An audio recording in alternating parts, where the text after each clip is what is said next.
How tribal warriors with spears completely humiliated the British Empire. It all started on a Thursday when Xhosa, the reigning chief of the Xhosa people, stood on the brink of a transformative conflict that would reverberate through southern Africa for decades. The year was 1806, a tumultuous time marked by encroaching European settlers and colonial ambitions that encircled the Xhosa territory like a tightening noose. Xhosa, influenced by the political dynamics of his time, had sought to navigate a difficult relationship with the British colonial authorities. Despite his initial attempts at diplomacy, negotiating treaties hoping to secure his people's autonomy, the British were relentless, driven by their insatiable appetite for land. What Xhosa might have perceived as a temporary alliance soon turned sour, as the settlers' cattle raids and illegal land grabs accelerated. In a fateful miscalculation, Xhosa decided to forge an alliance with his rival, the British-backed chief, Ndlam, believing he could unite their forces against the common enemy, colonial expansion. However, this decision would lead to a fracturing of trust within his community. The Xhosa mustered a fierce response, igniting the first of several Xhosa wars. As tension mounted, the breeze carried not only the scent of impending conflict but also whispers of prophecy. A prominent leader among the Xhosa, the prophet Nsikana, had sent waves of spirit among the Xhosa people.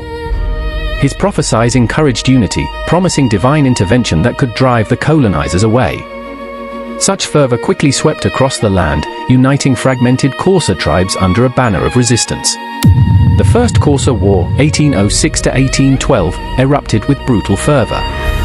Despite the limited resources of the Xhosa warriors, they fought against well-armed British forces, using guerrilla tactics and intimate knowledge of the terrain. The war was characterized by a gripping cycle of ambushes, retaliatory strikes, and, tragically, loss of life on both sides. The British, confident in their military superiority, underestimated the Xhosa's tenacity and resilience, leading them to suffer humiliating defeats in several engagements. As the conflict unfolded, the Xhosa began utilizing traditional battle strategies and forming unexpected alliances with other tribal groups who feared British encroachment. However, as the war dragged on, so did the suffering of their communities. The British forces, determined to quell any aspiration for independence, resorted to scorched earth policies that destroyed homes, crops, and livelihoods.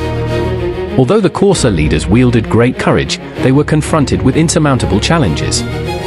Infighting and divisions within their ranks, exacerbated by forced displacement and famine, began to fray the unity forged by Nsikana's prophecies.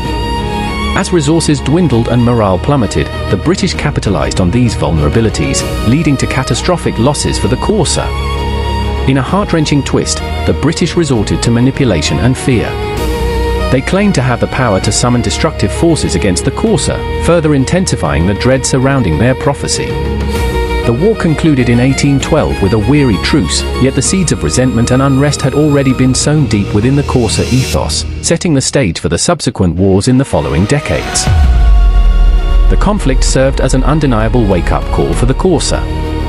By 1820, the British initiated yet another campaign to expand their colonial grip, leading to tensions that culminated in the Second Xhosa War, 1834–1836.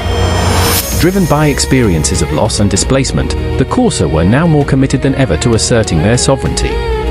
However, the British learned from past mistakes and employed larger military advancements, leading to a crushing defeat for the Xhosa once again.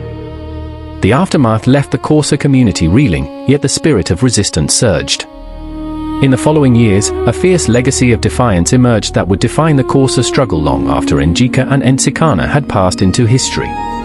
Over the next 2 decades, the Xhosa people would continue to fight, coalesce, and innovate their resistance strategies against the looming specter of colonialism. Ultimately, while the immediate conflicts resulted in tragic losses for the Xhosa, they laid crucial groundwork for future movements seeking independence. The Xhosa Wars are not merely a collection of battles, they symbolize the profound struggle for identity and autonomy amidst the complex currents of colonial ambition that swept through Africa in the 19th century. Xhosa's folly, Nsikana's dreams, and the collective resilience of an oppressed people converged in this crucible of change, echoing a narrative of resistance that still inspires generations today.